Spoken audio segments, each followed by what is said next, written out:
Lorsque vous avez tort, il faut présenter vos excuses. Lorsque vous avez tort, il faut avoir l'humilité de demander pardon. Présentez vos excuses. Vous savez, surtout chez nous, les Africains, nous pensons que présenter ses excuses, demander pardon est synonyme de faiblesse. Qu'est-ce que l'autre va penser? Il va penser que non, j'ai peur.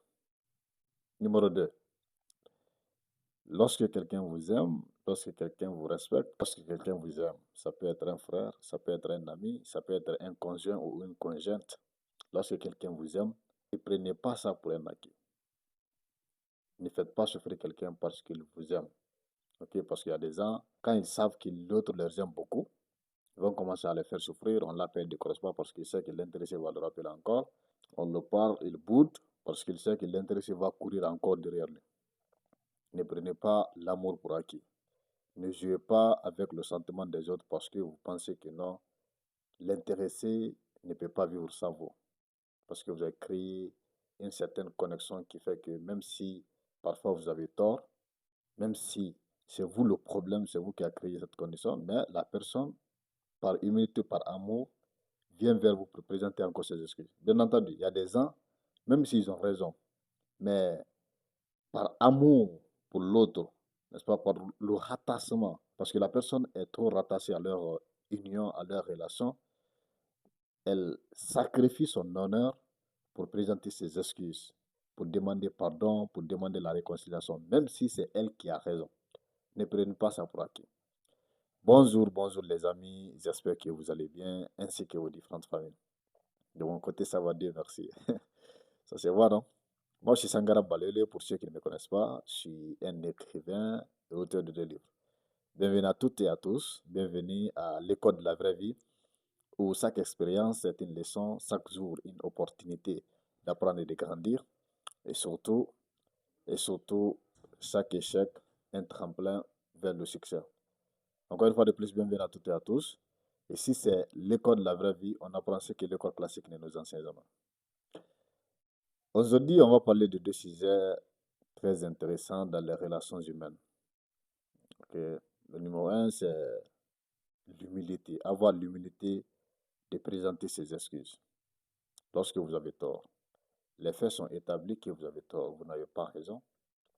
Il faut avoir cette modestie, cette humilité de dire pardon, je suis désolé. J'ai très mal agi, j'ai très mal parlé, je ne devrais pas agir comme ça. Je vous présente mes excuses. Je suis profondément désolé. C'est comme ça qu'on présente ses excuses.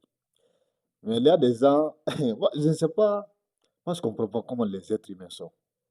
C'est comme demander pardon, présenter ses excuses, c'est suicider. Présenter ses excuses pour les uns, c'est comme tuer quelqu'un ou je ne sais pas quoi, ou bien renoncer à son honneur. Il y a d'autres qui pensent que présenter ses excuses est synonyme de faiblesse.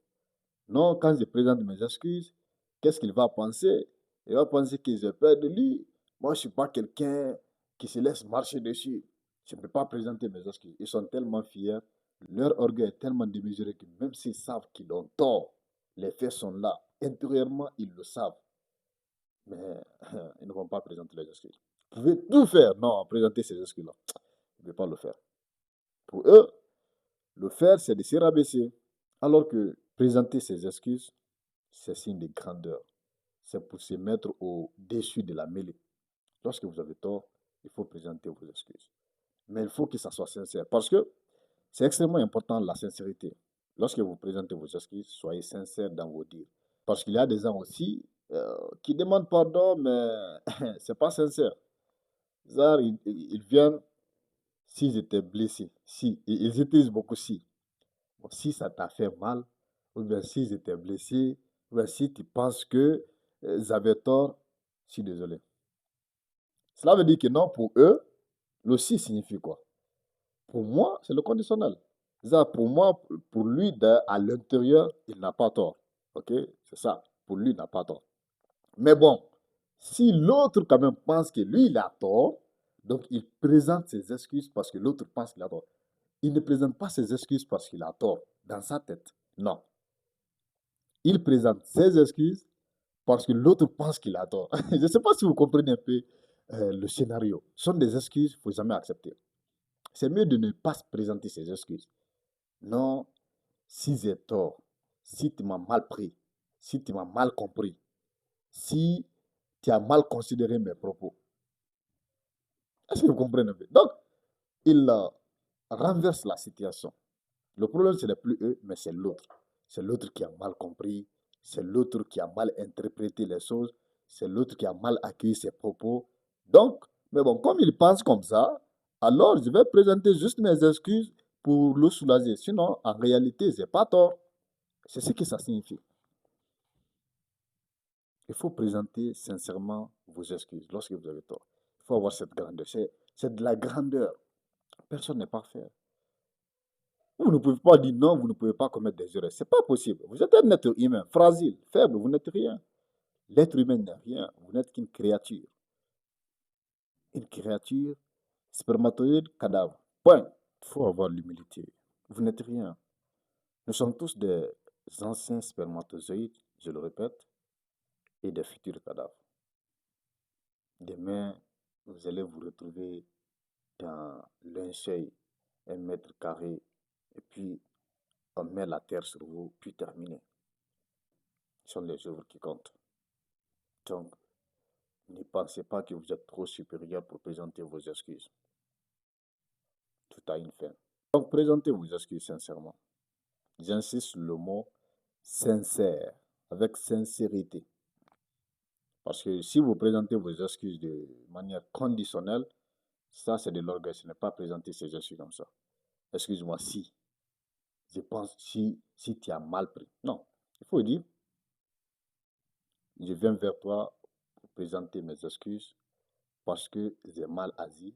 Je ne devrais pas parler comme ça. Je ne devrais pas me comporter comme ça. Je ne devrais pas faire telle chose sans demander ton accord.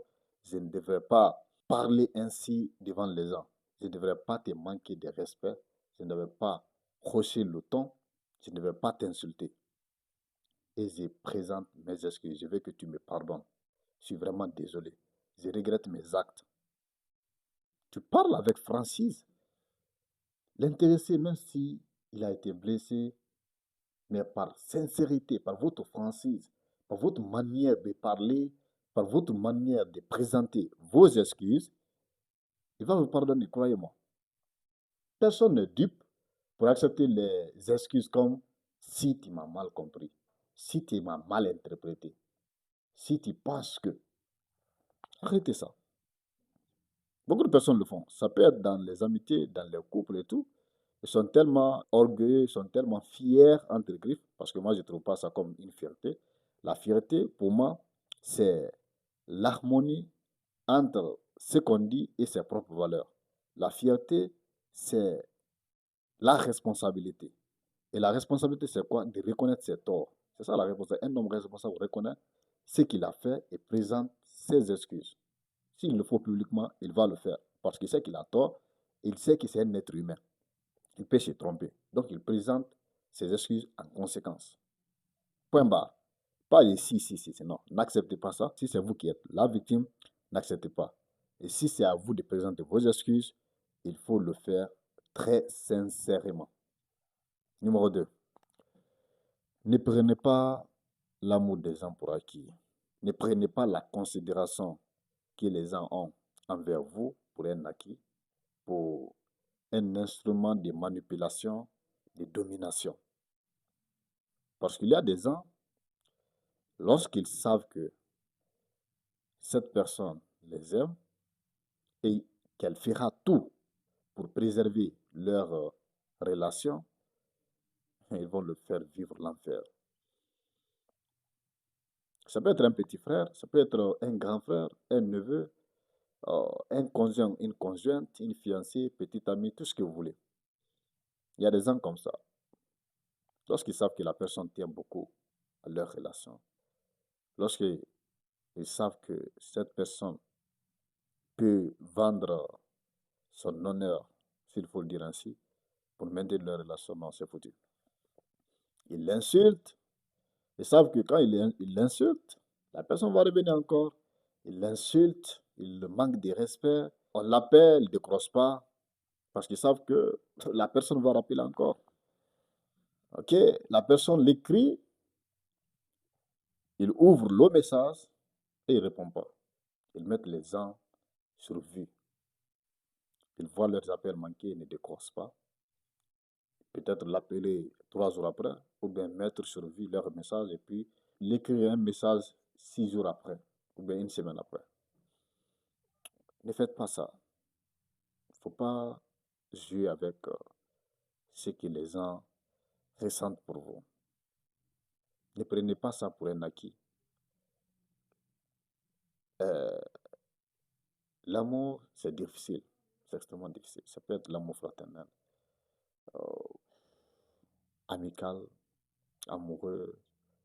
OK? Il ne faut pas jouer avec ça. Parce que ce que vous ne savez pas, lorsque cette personne va prendre conscience de vos actes, lorsque cette personne va enfin décider de mettre fin à cette relation toxique, il n'y a plus de retour possible. Je vous le jure, vous n'allez plus la reconnaître. Lorsque quelqu'un prend conscience de vos actes, de vos tortures, de vos manipulations, vous ne pouvez plus l'arrêter. C'est fini. Vous allez regretter. Et puis, il peut faire comme si vous ne vous êtes jamais connu. Lorsque quelqu'un est dépassé par votre orgueil, lorsque quelqu'un se sent manipulé, il comprend enfin que durant tout ce temps, vous étiez en train de le manipuler, abuser de sa confiance, abuser de son amour qu'il a pour vous. Non, c'est fini. Parce qu'il est blessé dans son âme, il est blessé dans son honneur, il est blessé dans sa fierté, il se voit humilié. Et lorsque cette personne prend décision de vous quitter, n'essayez même pas de rétablir les choses parce que c'est fini. Non, vous l'avez perdu pour tout bon. Pour tout bon. Elle ne va jamais, mais jamais revenir dans cette relation. Et vous allez le regretter. Parce que, généralement, chez nous, on ne connaît l'importance d'une chose que quand on la perd. Que ça peut être une personne, un ami. On ne reconnaît sa valeur que lorsqu'on n'est plus ensemble. Et ça serait trop tard. Vous savez, Dieu, dans sa grandeur, dans sa miséricorde, fera en sorte que lorsque quelqu'un n'est pas fait pour vous, qu'il continue de vous blesser jusqu'à ce que vous ayez le courage de le quitter. Je le répète, lorsque quelqu'un n'est pas fait pour vous, Dieu fera en sorte qu'il continue de vous blesser jusqu'à ce que vous ayez le courage de le quitter. Parce que comme je l'ai dit, il y a certaines personnes qui prennent l'amour pour un acquis. Ils manipulent les autres, ils abusent de leur amour parce que l'autre les aime, ils savent que la personne est trop rattachée à leur union. Donc ils profitent de ça pour manipuler cette personne, pour l'ignorer, pour le bouder. Quand on l'appelle, il ne décroche pas. Quand on l'écrit, il met les messages sur lui et puis il ne répond pas. Il attend 10 jours avant de répondre. Il insulte l'autre en public, le manque de respect, il le fait à genoux. Tout cela parce qu'il sait que la personne va revenir encore en courant. Parce que cette dernière tient beaucoup à leur relation. Mais si vous n'êtes pas fait pour lui, Dieu fera en sorte que vous continuez à le blesser jusqu'à ce qu'un jour, il va dire, je n'en peux plus. Je n'en veux plus, je n'en peux plus. C'est fini. Et lorsqu'il dit c'est fini, non, c'est fini. N'essayez même pas. Donc il faut traiter bien les gens. Il faut bien traiter les gens. Lorsque quelqu'un vous aime, il faut l'aimer en retour. Il faut traiter les gens comme vous vous traitez vous-même. Et surtout la personne qui vous aime. C'est extrêmement sensible. C'est sacré. Pourquoi? Posez-vous la question. Pourquoi elle n'aime pas l'autre? Elle n'aime pas A, Monsieur B, Monsieur Z, Monsieur X, Monsieur Y, Monsieur W. C'est vous qu'elle aime. C'est ça qu'il faut se poser. Pensez-vous que vous êtes supérieur à tous ces gens qui sont dehors là-bas? Absolument pas. Vous n'êtes pas le plus intelligent, vous n'êtes pas le plus beau, vous n'êtes pas le plus riche, vous n'êtes pas le plus élégant, vous n'êtes pas le plus pimpant de votre quartier. Absolument pas. Mais pourquoi vous? Pourquoi elle vous a choisi vous et non les autres?